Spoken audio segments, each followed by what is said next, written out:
Привет, мои дорогие! Настал новый день, а это значит, что нас с вами ждет новая работа.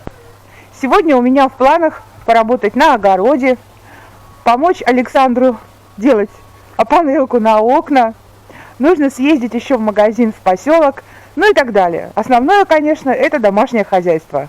Поэтому приглашаю вас со мной в это уникальное путешествие в наш деревенский мир.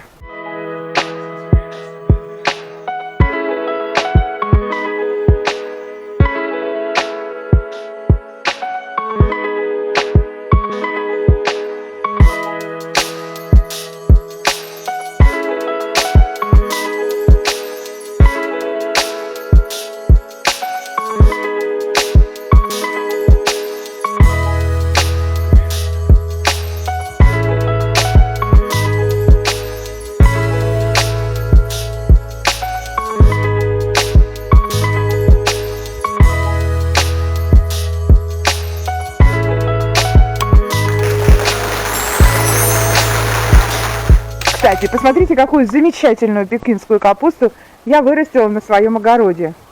Я уже ее почистила. Сейчас буду делать из нее салатик на завтрак. Вот видите, как она растет? Вот осталось всего 3 штучки. А вот это наша с вами фасоль спаржевая. Я ее попробовала, она готова. Ее в срочном порядке нужно будет сейчас снимать. В противном случае она будет иметь очень жесткую скорлупу, или как правильно, это обертку, да, вот, и есть это будет невкусно. Поэтому сейчас мы будем снимать нашу спаржевую фасоль. Друзья мои, уточки тоже очень сильно любят листики от пекинской капусты. Только они у меня зажрались, эти уточки, нам уже 1,5 месяца, и они уже теперь ее не едят, а спят на ней. Ну так, грызут немножко, но не едят, как раньше. Я им набрасываю, когда вот очищаю вот капусту, они не едят, видите? Зажрались, ребятки. Видите, как мы кушаем? Все разбросали вокруг, но к вечеру здесь будет чисто. Котятки мои, котятки, котятки, падайте сюда, котятки, котятки мои.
Арбузы и дыни. Ругалась, что не буду дыни больше садить, что они не растут. Ну, напрасно ругалась на самом деле. Сейчас я вам покажу Что же у меня уродилось? Ребят, вы ахнете. Я сама в шоке, честно говоря. Ай, не могу понять, как вообще такое у меня могло произойти. Смотрите, ребят. Да, вот так. Блин, не знаю, с какой стороны подлезть. Боюсь ее каким-то образом потревожить. Ну, в общем, вот она. Но зацените дыньку. О, вот чтобы вы понимали, моя рука. И вот она, дынька такая большая. Ляля прямо. Ой, ты моя хорошая. Ну, еще, ребят, смотрите. Это вообще кино и немцы. Как мы говорили. Ой, молодости. Сейчас. Вот, смотрите, ребят. Вау. Это, знаете что? Это арбуз. Да не простой. Его мякоть не красная, а ярко-ярко-желтая. Вот, ребят, смотрите. Тоже дынька. Так. Но есть у меня такие интересные экземпляры. Ну, вот полосатый арбуз, обычный, который красный внутри. Но они все разные. Какой-то больше, какой-то меньше. Но мне знаете, что понравилось? Говорили, что нельзя садить вместе дыни и арбузы, потому что у них разные якобы условия содержания. А говоря простым языком, они не дружат, так говорят. Вот. Слушайте, ну здесь вот, смотрите, есть подгнившие маленькие, но они даже отпали. Вот, смотрите, какой огромный. Видите? Рядом поменьше, вот, а этот, вон какой огромный лежит. Ого! Так вот, дружат, не дружат. Очень сильно даже дружат. Смотрите. Мама, папа, я и наша дружная семья. Мама, вот, дынька, видите? Папа рядом большой такой. И маленький детеныш. Так что они у меня тут, ребят, создают целые семьи. Ой, сейчас я вам покажу тут, что у меня еще есть. Смех и грех называется. Смотрите. Мальчик с девочкой дружат. Дружили. Вот они красавцы. Мальчик и девочка. Вот они замечательные. Вдвоем сидят. Так. А это вот, смотрите, отвалился и сгнил сам по себе. Видите, уже даже краснел внутри. Но он маленький. Вот. А еще тут я находила, тоже так смеялась. Сейчас, наверное, уже не найду. Вот, смотрите. Видите? Два таких сидят. Вот и вот. Где-то я тут находила тройня арбузов. Была прям тройня сидела. Такие смешные. Ой.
Ребят, ну что, забираю свои слова обратно.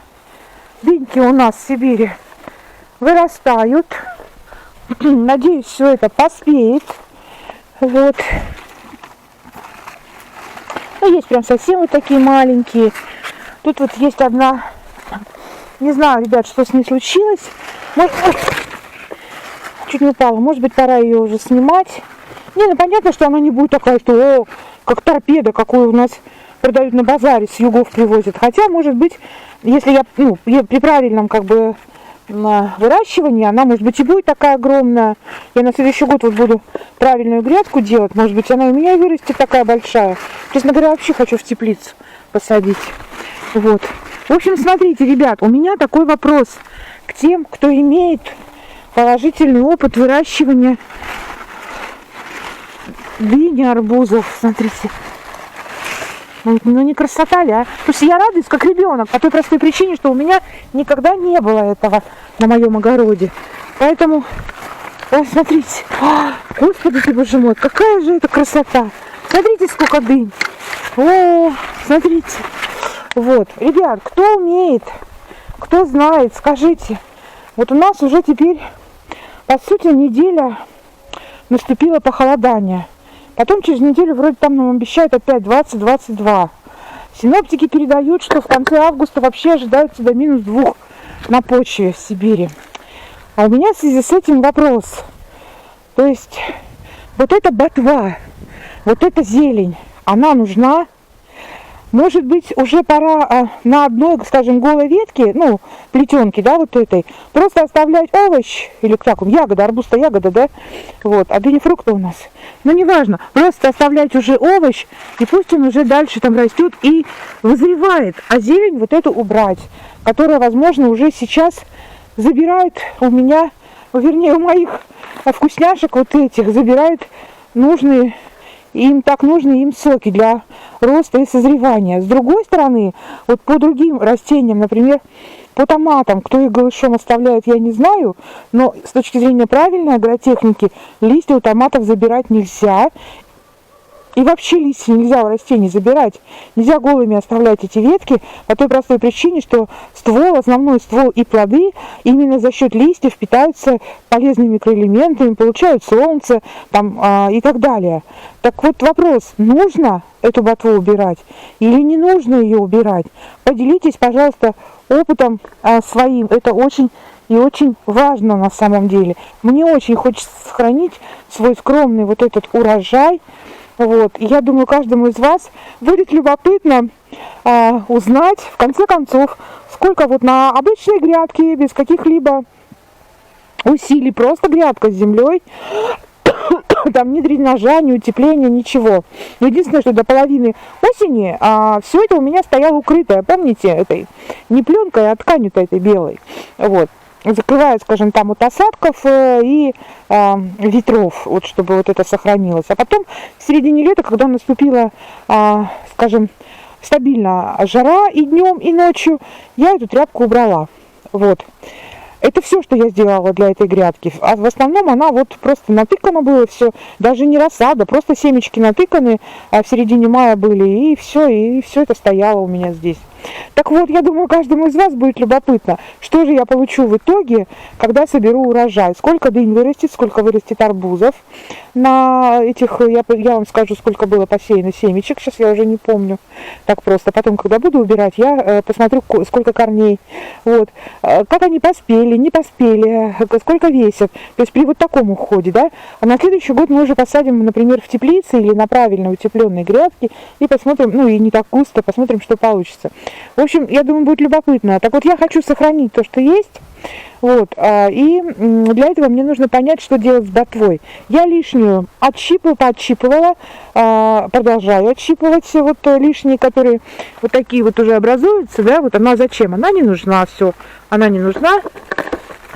Не, она не нужна, ни цветы на ней не нужны. Вот такое я продолжаю убирать, цветочки продолжаю убирать, чтобы они уже не пили соки с основного растения, потому что уже ничего не будет. Вот. И понятно, что это вообще вот можно убрать. Смотрите, сейчас я раз. И все, я тупо ее отщипнула. Вот это я знаю, что можно убирать. Но что мне делать с ботвой вот с этой, я понятия не имею. Поэтому я, конечно, в интернете посмотрю. Но если среди моих зрителей есть опытные садоводы, которые уже выращивали арбузы и дыни, знают, что с этим делать, посоветуйте, пожалуйста. Прям очень сильно жду ваших рекомендаций. Спасибо заранее.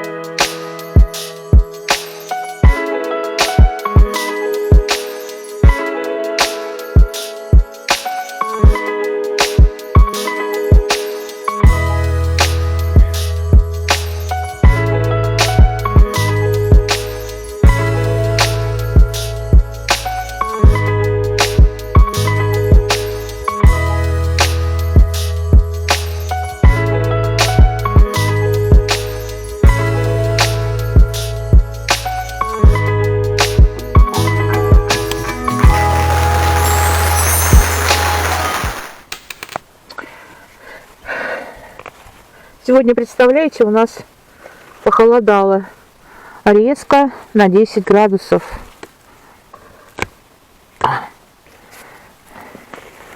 Ну хорошо так на улице. Просто идеально.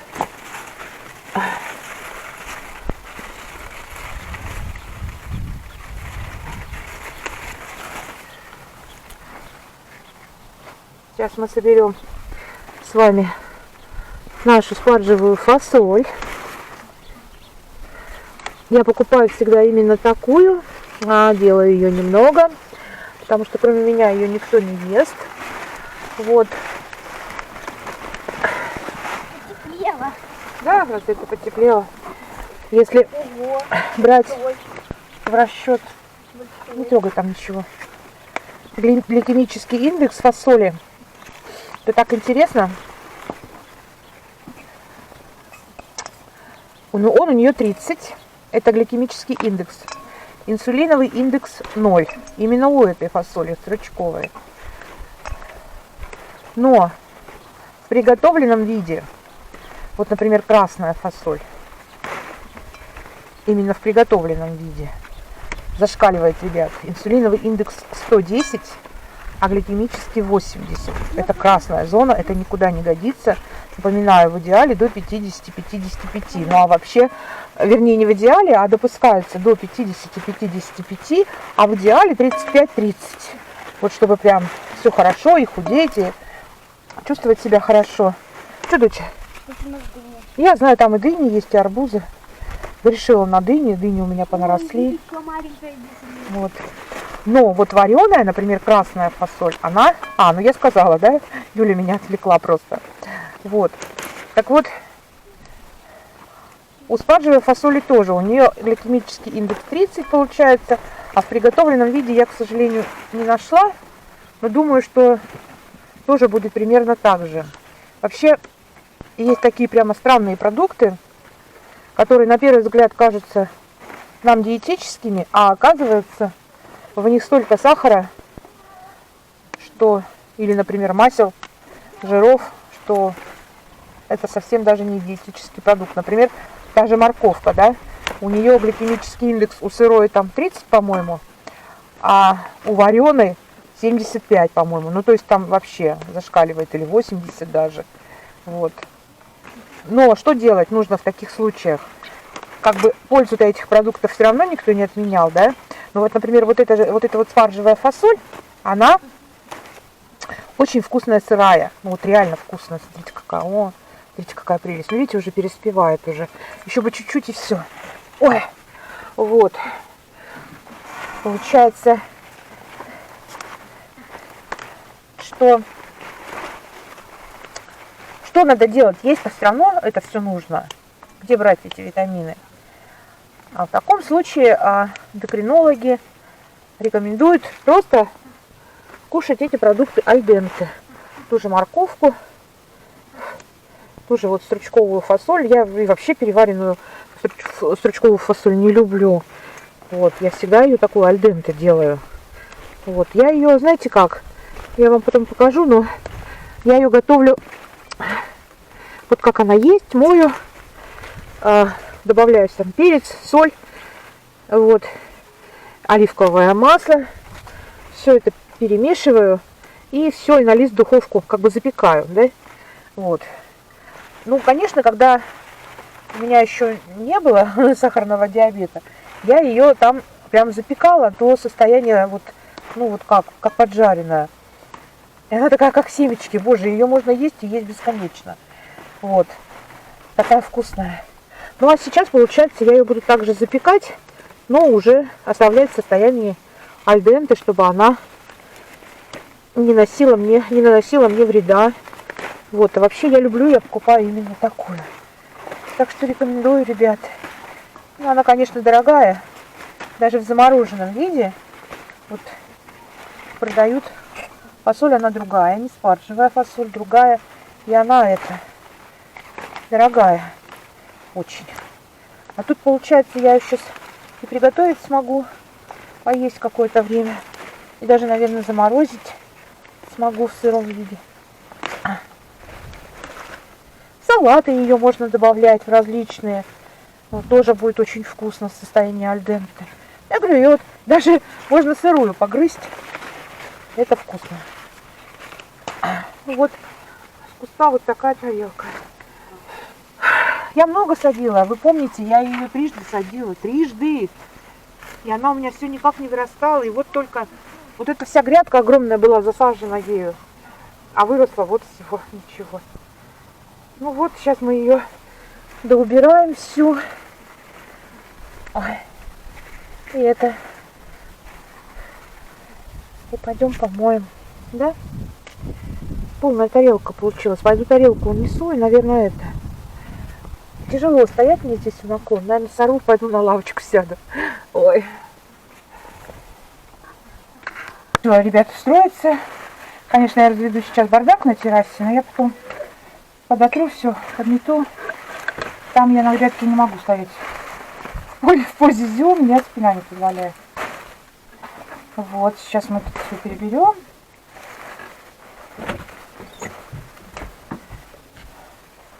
И что, ты пошла? Угу. Ну, поводок бери, пристегивай, откручивай. Все, как мы в прошлый раз делали. Иди. Куда? Она не тянет, Соня, она хорошо себя ведет на улице. И вообще, проходящие мимо люди да по барабану. А тащить? Нет. Спокойно бежит рядом. Мы тогда ходили, я ее и не брала, ее еле вела всю дорогу. И она хорошо бежит, она почему как? Ну, маленькая. Она прям маленькая, Соня. Маленькая дворняжка. Сделана подолбая. Преданными глазками такими, ну. У нее характер поганистый, она непослушная. И, но опять же, ее никто не воспитывал. Непослушная и убегает. Люди ее боятся, обгавкивают. Так, это что такое, Соня? Соня! Так, Юля, поводок должен быть в руке вот так. Нет, вот нет, Юль. Вот да, вот так. Да, нет, так не надо наматывать. Нельзя наматывать. Вот так просто держать, да. На руку нельзя поводок наматывать, слышишь? И как бы если она плохо слушается... Одергивай ее. Если она плохо слушаться будет, ты просто ее одной рукой держишь вот там вверху за поводок, а другой рукой ближе к шее начинаешь, тоже берешь и одергиваешь ее как бы вверх. Ну вообще она нормально себя вела. Угу. Так а что ты в этих тапках? Ты даже ее в воду... Уже на берегу люди. О, сейчас там с ума сойдет.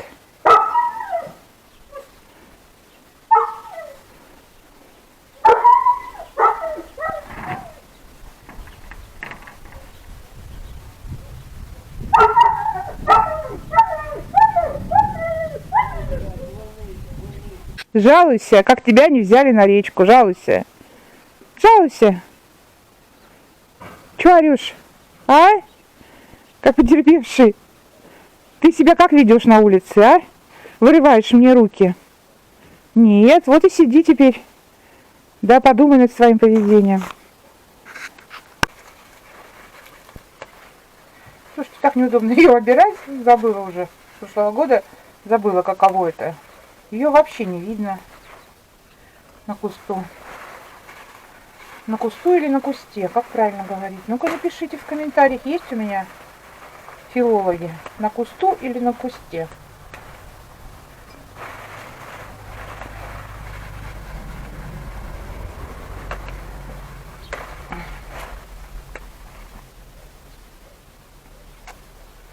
Так.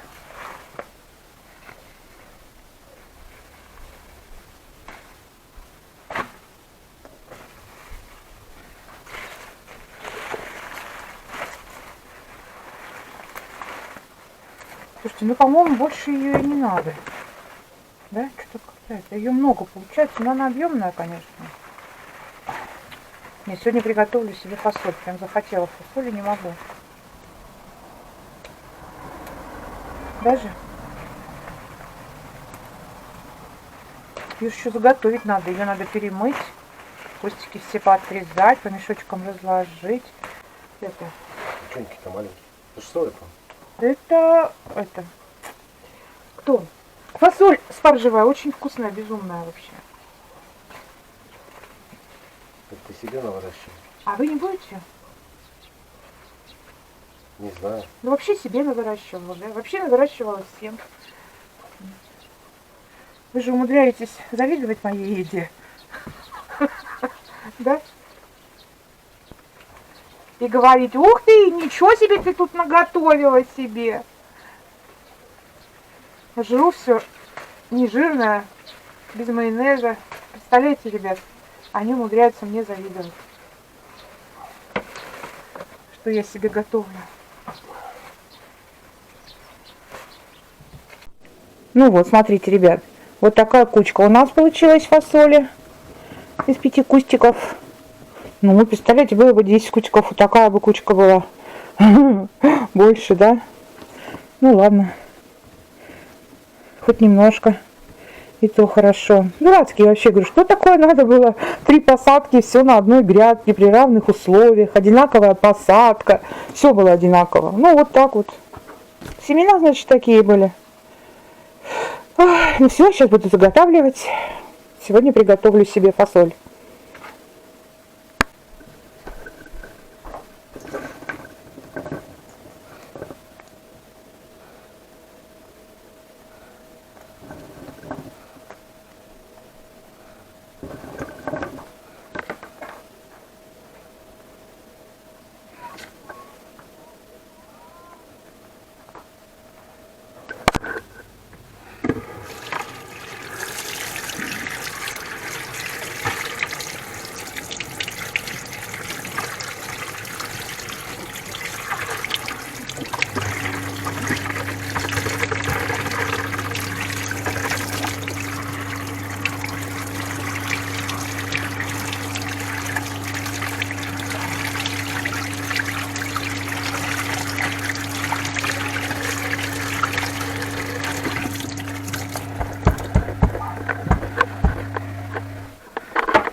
я пристегнула. Молодец. Она это, как я ее пристегнула, начала ходить, но все, привелся ко мне.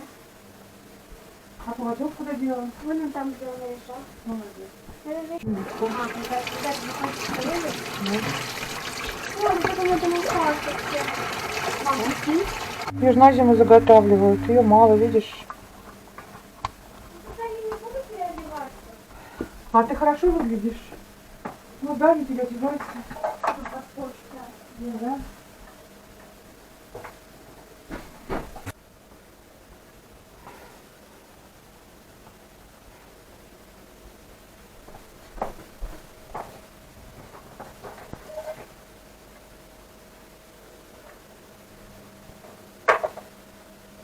Что-то я есть захотела. Какой-то второй завтрак, что ли?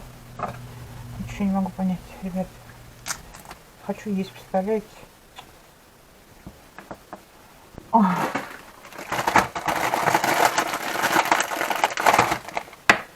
Вроде так хорошо позавтракала.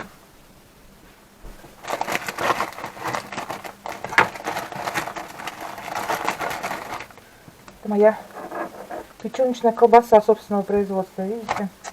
Вот такой вот перекус. Раз. И прекрасно. Но это еще не все. У нас же есть капуста чудесная.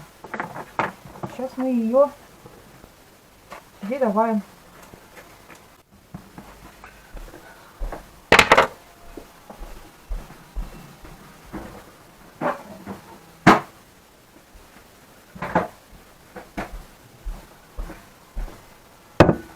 Это я себе компот варила. Ой, клубника. Ну, Виктория, которая в грядке. Вот, просто ее сварила в воде. И это все в кувшин переливаю в холодильник. Ну, а потом беру 2 своих таблетки сахарных. Вот таких. На вот такую бутылочку. Просто сколько тут осталось? Немного осталось. Быстро уходит. Может и не быстро. Так вот раз. Растворяется очень быстро. Коктейль, видите, какой у меня получается? Красота. Да? Горячий, когда кофе пьешь с этим заменителем сахара, в горячем быстро растворяется. Ну все, собственно, нет, там немножко осталось, но этого достаточно. И бутербродик, ребят. Вот такой перекус, смотрите, у меня чудесный, правда? Вот, видите? Хлебец, хлебцы, вот это хлебец, 35 калорий. Лист капусты, 0 калорий. И вот такая печеночная колбаса с говяжьей печени я делаю. Вот, здесь тоже ничего, только печенка, яйцо и специи, все, ничего, ни масла, ничего нет.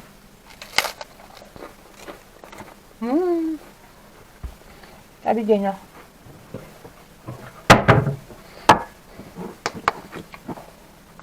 Да, до обеда еще много времени. А я есть хотела. А потому что я завтракала, знаете, чем? Капустой и яйцом. Вот распакуем по пакетам нашу фасоль и уберем в морозилку.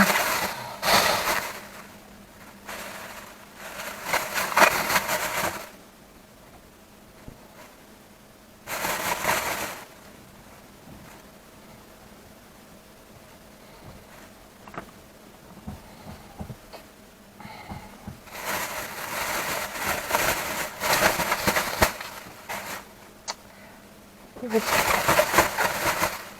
конечно, этого мало. Я хотела, чтобы этого было много, но этого получилось мало.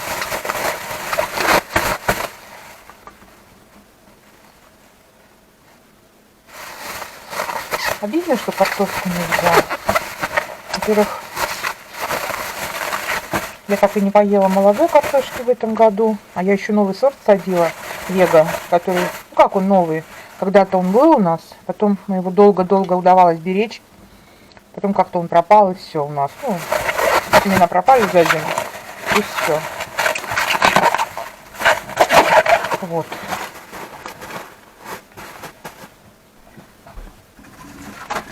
я купила его в этом году. Говорю, ну вот, сейчас опять посажу лего, буду беречь семена. Ну и что вы думаете? Да. Потом я узнала, что больше мне картошку нельзя. Не, ну там в супе без фанатизма, конечно, можно, если картошка попадается. Вот. Ну, а вот так, чтобы отдельно приготовленная картошка, там, пюре, уж не говоря там о всякой жареной. Теперь все, наелась, блин, картошки. Теперь своим в этот раз молодую сделала, знаете, с маслом, ой, со сметаной запекла, блин, такая вообще. Ну и все, это я приготовлю сегодня себе. Еще 3 пакетика, представляете, ну что это? Я, короче, запекла, и мои вообще вот как попало, вот так безответственно. Нифига не ели ее. Я им так завидовала, слюни пускала. Ну и все. Да, ребят, видно вам. Вот 3 пакета у нас получилось фасоли на зиму. Ой, хорошо, но мало.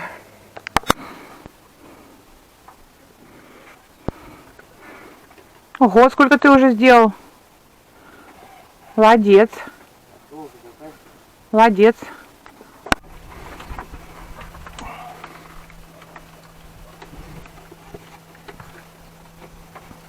Сколько надо делать?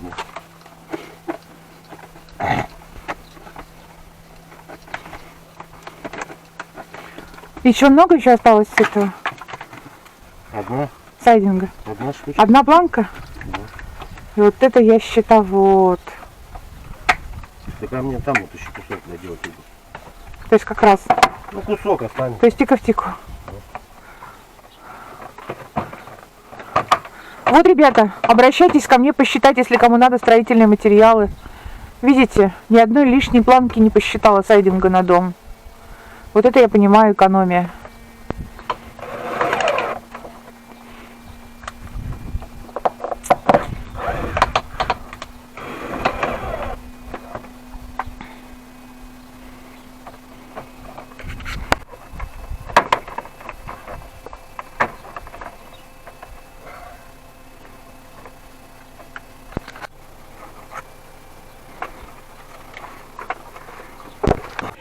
Да, что-то как-то за домом не очень чисто. Надо тут грабельками пройти или метелкой. Метелкой вон той, да. Сейчас я подмету здесь все. Что-то ужасно. Ай, не могу. Почти, да, а ты, я знаю, что ходишь. На выборы.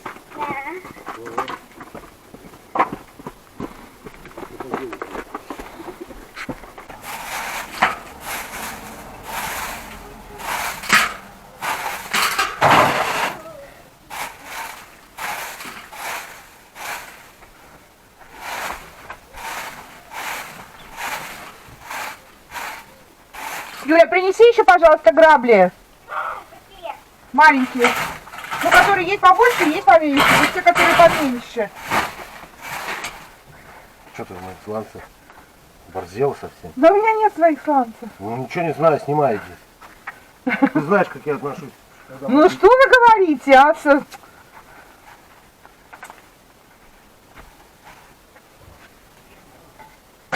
Твои сланцы знаешь где? В Караганде.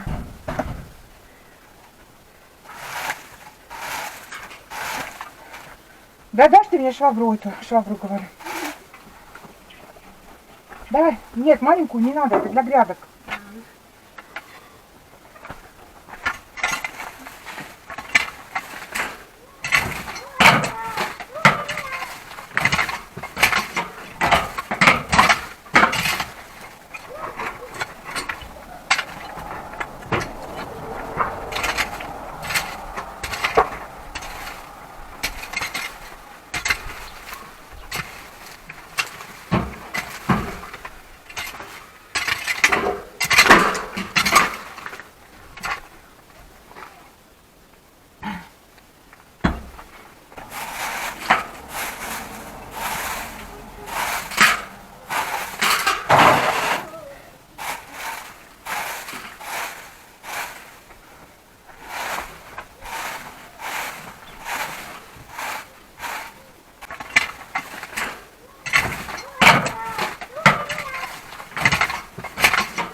Саша сделал такое сооружение. 3 козлика. Ага. Сбылась мечта идиота, да? Мы завели козлов таки. Ну вот, 3 козлика. Это у нас 6-метровые доски. Завтра Саша будет их строгать. Я их буду потом покрывать антисептиком и красить. И будем делать и панелку у окон. Вот. Скакали в детстве через козлов. Мы скакали. Ставьте палец вверх, если скакали в детстве через козлов, ребят. Пойдемте, вам покажу, какая сказка у меня есть на одной из моих грядок. Помните эту грядку? Правильно. Это неправильно посаженные, масло масляное. Неправильно посаженные мной первый раз в моей практике. Так, ну что, давайте посмотрим, что происходит в теплице.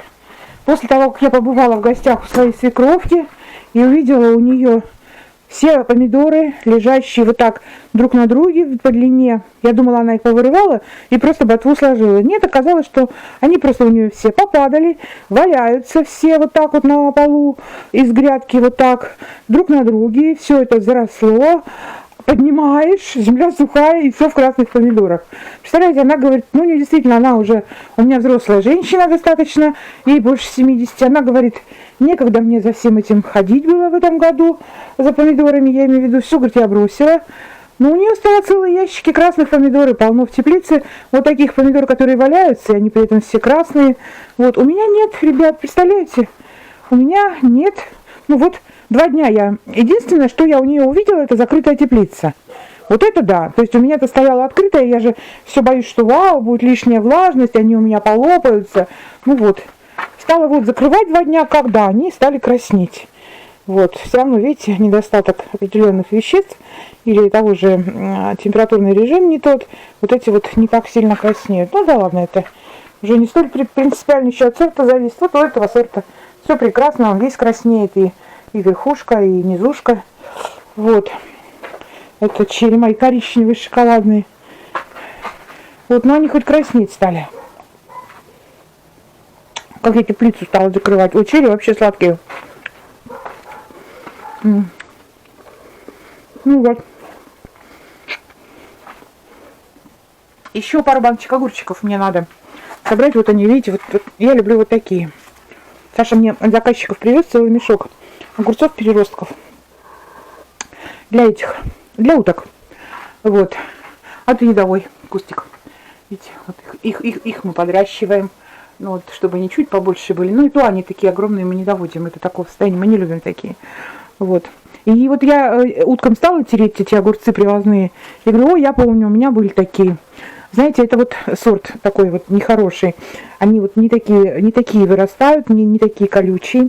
Они все какие-то неровные. У меня вот они как будто вот один к одному. Смотрите, какие ляльки. Прям ляльки, да? Вот. И я попробовала. У меня, конечно, безумно они прямо сладкие, такие насыщенные. А те нет. Конечно, сорт, да. Вот это я не помню, какие сорта. К стыду своему. Вот, ну зато когда я буду на следующий год покупать, я по картинке вспомню, если не изменят картинку производители, но не должны так делать.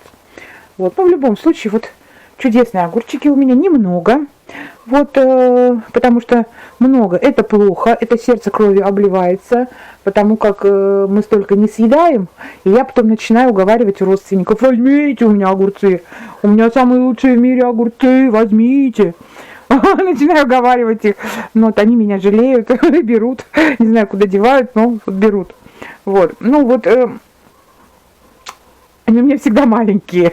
Я раздаю, когда вот я прям ведро, например, собираю вот таких маленьких. Вот у свекровки была вот неделю назад, она говорит, у нее нет огурцов, что-то как-то с ними там в теплице случилось, она на улицу посадила, уже поздно, ну, в общем, без огурцов пока. Я говорю, если тебе надо, скажи, я тебе ведерко насобираю. Но сначала сейчас я дождусь, когда я смогу насолить еще намариновать еще пару баночек на зиму. Потому что вот новый рецепт, вот этот вот бондюэль, который у меня, мы его едим, и их действительно не хватает. Огурцы я всегда мариную только такие. Я не люблю большие огурцы, а делать квашеные большие, вот как раньше в деревне бабушка делала. О, я люблю такие огурцы, обожаю. Я не умею. Не умею, и у меня хранить негде такие огурцы, чтобы делать. В общем, такой идеи я не задавалась. Да и много их не съешь так в охотку. Вот. Ну а сейчас с моим здоровьем и диагнозом их вообще никакие нельзя. Ну, только свежие. Ну вот. Вот такая у меня теплица полузаросшая. Перца в этом году нет. Перец в этом году очень плохой. Очень плохой. Ну, вы помните, да? Первый перец, который я брала у бабульки на базаре, я его рано высадила, он погиб. И второй я взяла в магазине. Вот, с агрофирмы. Вот, короче говоря, у них что-то, не знаю что, но их перец очень плохой, очень плохой. Никогда, простите, такого говна у меня не было. Я его всегда так выращивала, у меня всегда в траве, не обращайте внимания. Вот, и у меня всегда было полно перца, крупного, вкусного. А тут вообще 2 или 3 больших прям было красивых. Ну, я их себе зафаршировала и съела. Вот. А все, больше нету перца. Больше перца нет. И ладно, на самом деле. Не очень-то и хотелось. Юля у меня не любит перец фаршированный, сырой очень редко и в охотку пару кусочков. Вот, поэтому, ну и ладно. Вот, лечо мы давно не едим. Если так сильно хочется, лечо за 80 рублей я всегда в магазине маленькую баночку вкусного могу купить, съесть и забыть об этом, потому что мы так вот не наяриваем. И дай бог, жизнь не повернет так, что нам придется задумываться о том, как в СССР тоннами делать заготовки, потому что в магазинах ничего нет и жрать нечего. Будем надеяться, что это не произойдет. Ну, а если вдруг так случится, то отдам весной все свои силы на посадку, чего скажите, рассады. Буду заниматься рассадой и буду тоннами тогда все выращивать на огороде. Благо у меня очень большая, как ее, морозилка, морозильная камера. И буду все морозить. Смотрите, завяла вся моя тыква турецкая. Что ей надо, я не знаю. Жарко? Нет, сегодня не было жарко. Но вся завяла, прям вся завяла. Может быть, за ночь поднимется, конечно. Пошел бы небольшой дождик. Хоть, может, грибы хоть какие бы повылазили у нас в бару. Нет грибов в бару у нас. Где-то далеко собирают. Собирают это. Вот тыква как хорошо здесь подросла. Вот только малюсенькая лежала. Смотрите, подросла как. О, блин, тяжелая такая. Грязная. Вот. И это... На юг, если ехать в области, там собирают сухие грузди. И даже, говорят, белый гриб встречаются, лисички. Вот. Ну, куда? Когда ехать-то? Не смешно, да? Тут не знаешь вообще, когда и что тебе делать. Ну, вот он умерший куст, видите. Не знаю, что его так сразило. Все остальные живы-здоровы, ничем не болеют, видите. Все чисто вообще, чисто, идеально. А его что-то сразило. Но он весь в кабачках усеян. А вот, наверное, какая-то хрень. Эти что, весь засох, но он весь в кабачках. Пусть стоит сбоком. Все равно это все уточки съедят. Уточки съедят, да, лобайчики мои съедят. Один алабайчик. Ай, не могу. Одна пародия на алабайчика, но все равно любимая. Зачем ты ломаешь окошко? А? Зачем ты это делаешь? Я не снимаю. Зачем ты это делаешь? Я говорю, зачем ты это делаешь? Больше так не делай. Вот, ну все, ребят. У меня уже вечер, прямо вечер. Если вы собираетесь спать, всем спокойной ночи. Если у вас еще только вечер начинается, хорошего вам вечера. Встретимся, ребята, завтра. У нас завтра тоже очень много интересных дел. Поэтому всем пока-пока. Всех обняла. До завтра.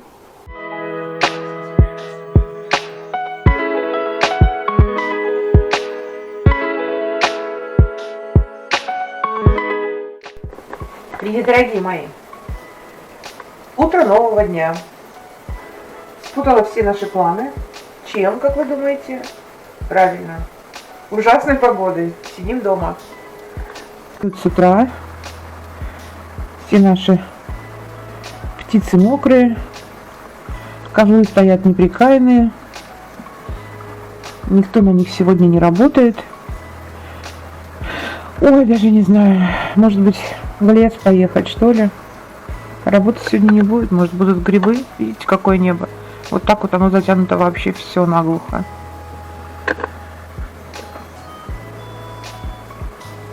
А такие запахи на улице, ребят, вы не представляете. Я на самом деле люблю дождь в августе и сентябре. Земля и полевые цветы, вот эти вот, все это, все это мокнет, все это отдает все свои запахи. Это просто нереальный крышеснос, как говорят молодые люди сегодня. Правда, реально. Такие запахи на улице вы даже не представляете. Я вспоминаю детство под эти запахи. А в детстве, я же уже рассказывала, меня отдавали в деревню на 3 месяца, на летние, к бабушке. А там деревня была большая, везде было, конечно, большое количество скотины домашнего, скота, правильно сказать, да. Вот. И люди пасли скот сами, своими силами, по очереди, каждый двор вот, был пастухом. Вот каждый день новый пастух следующего двора. И, естественно, до нас, когда доходила очередь, чаще всего меня брали пасти коров. Вот, потому что мне это нравилось, ну и за мной следить некому было оставлять меня одну дома. И вот я помню, что я маленькая, вот так вот, ну как маленькая, ну да, маленькая, там 10 мне лет, там в сапогах выше колена, в плащевке это сверху, плаще, вот этот дождь, вот этот запах, вот это идешь по лесу, пасешь коров, это просто нереально, вот нереально. Правда, я вспоминаю под эти запахи именно вот тот период детства. Это здорово вообще, ребят.